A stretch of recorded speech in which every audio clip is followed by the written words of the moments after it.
यानंतर पुढची बातमी आहे ती सुद्धा अशाच भीषण अपघाताची आहे। सांगलीमधली अंत्यविधीसाठी जाणाऱ्या गाडीचा भीषण अपघात झाला। यामध्ये 5 जणांचा जागीच मृत्यू झालाय।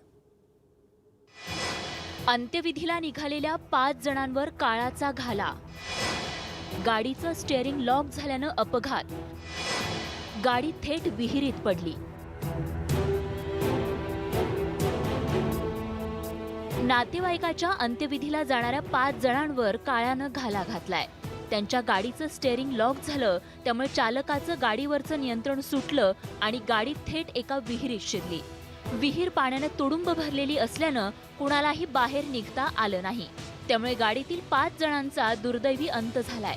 मृतांमध्ये मच्छिंद्र पाटील, कुंडलिक बरकडे, गुंडा डोंबाळे, संगीता पाटील, शोभा पाटील यांचा समावेश आहे।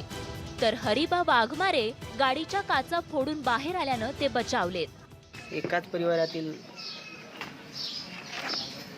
3 सदस्य आणि पाहुणे, आमची बरकडे पाहुणे आणि डोंबाळे पाहुणे यांचं दुःखद निधन।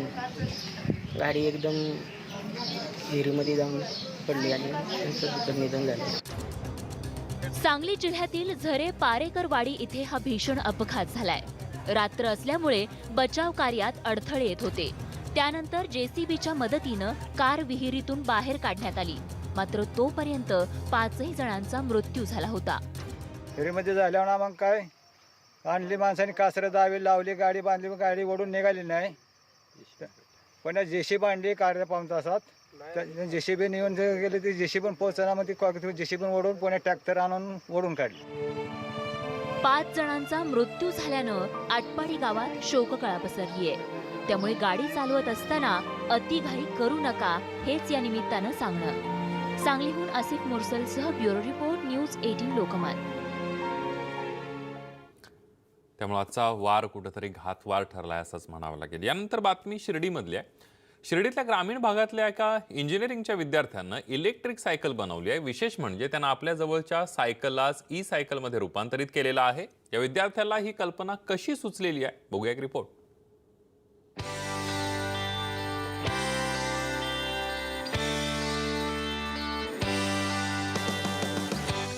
कोण म्हणतं ग्रामीण भागातील शेतकऱ्यांची मुलं शहरी मुलांपेक्षा कमी आहेत? आता हेच बघा ना, शिर्डीतल्या राहाता तालुक्यातील शेतकऱ्याच्या मुलानं चक्क इलेक्ट्रिक सायकल बनवली आहे। प्रवरा इंजिनिअरिंग कॉलेजमध्ये 2ऱ्या वर्षात शिक्षण घेणाऱ्या वैभव गाडेकर यानं ही सायकल तयार केली आहे। दररोज 15 किलोमीटरचा प्रवास करून लोणी प्रवरानगर इथे वैभव कॉलेजला जात होता। जाण्या येण्याचा खर्च वाचावा म्हणून त्यानं ही सायकल तयार केली आहे। जवळ असलेल्या सायकललाच त्यानं आयडिया लढवून ई सायकल बनवली आहे। चार्जिंगची बॅटरी, मोटर याच्या मदतीनं सायकलला पॅडल न चालवण्याचा प्रयोग यशस्वी करून दाखवलाय। ही ई सायकल ताशी 50 किलोमीटरच्या वेगानं धावू शकते। एकाच वेळी सेल्फ रनिंग आणि पॅडलचाही उपयोग करता येतो। वैभव आता दररोज आपल्या सायकलवरून पैसे खर्च न करता कॉलेजला जातोय। मला रोज धावपळ व्हायची आणि रोज क्लास मला भरून जायचं। मग इथून कॉलेजचं अंतर 15 किलोमीटर घरापासून, तर रोज अपडाऊन करायला मला 30 किलोमीटरचा प्रवास करावा लागायचा। तर मग म्हणलं तर आपण सायकल बॅटरीवर गाडी चालू शकते, तर मग सायकल का नाही चालू शकत? तर त्याच्यामुळे मग मी बॅटरीवर चालणारी सायकल ही बनवली।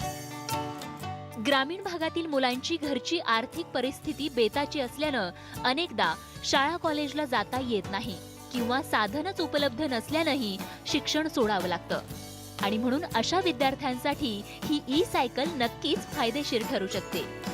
एक्सटर्नल चार्ज करून हिला पळावं लागतं त्या 30 किलोमीटरपर्यंत। तर मी आता हिला सेल्फ चार्जचं मेकॅनिझम बसवून राहिलं आहे। तर ही सायकल सेल्फ चार्ज होईल आणि मी जे विद्यार्थ्यांना लांब असं अपडाऊन करावं लागतं, तर त्यांना आपण ही बनवून देणार मी त्यांना। लहानपणापासूनच काहीतरी वेगळं करण्याची जिद्द असलेल्या वैभवनं ही सायकल बनवली आहे। आता सेल्फ चार्जिंगची सुविधा देखील तो लवकरच बनवणार आहे। स्वस्तात तयार होणारी ई सायकल इतरांनाही बनवून देण्याचा मानस वैभवनं व्यक्त केलाय, तर कुटुंबियांची देखील वैभवच्या या प्रयोगाला साथ मिळतीये। आम्ही त्याला सगळे नाहीच म्हणत, तू काहीतरी वेगळंच करतो म्हणजे तुला सगळे काय हसतील, असं होईल तसं होईल, पण तू नाही, मला करायचं जे होईल ते होईल। मग त्याला सगळ्यात घरातल्या सगळ्यांसगळं चर्चा करून हे करून मला करायचं मग त्यानं सायकलचं मग पुरंच केलं। इथून पुढं आता आमचं चाललंय त्याच्या म्हणजे विचार आहे आमचा, हा बिझनेसच आम्ही त्याला ओपन करून देणार आहोत थोडक्यात। जिद्द आणि धडपड करण्याची तयारी असेल तर निश्चितच आपण अडचणींवर मात करू शकतो, हेच वैभवनं दाखवून दिलंय. अशा जिद्दी मुलाला जर आणखीन पाठबळ मिळालं तर राज्यातील इतर सामान्य मुलांपर्यंत ही सायकल पोहोचण्यास नक्कीच मदत होणार आहे.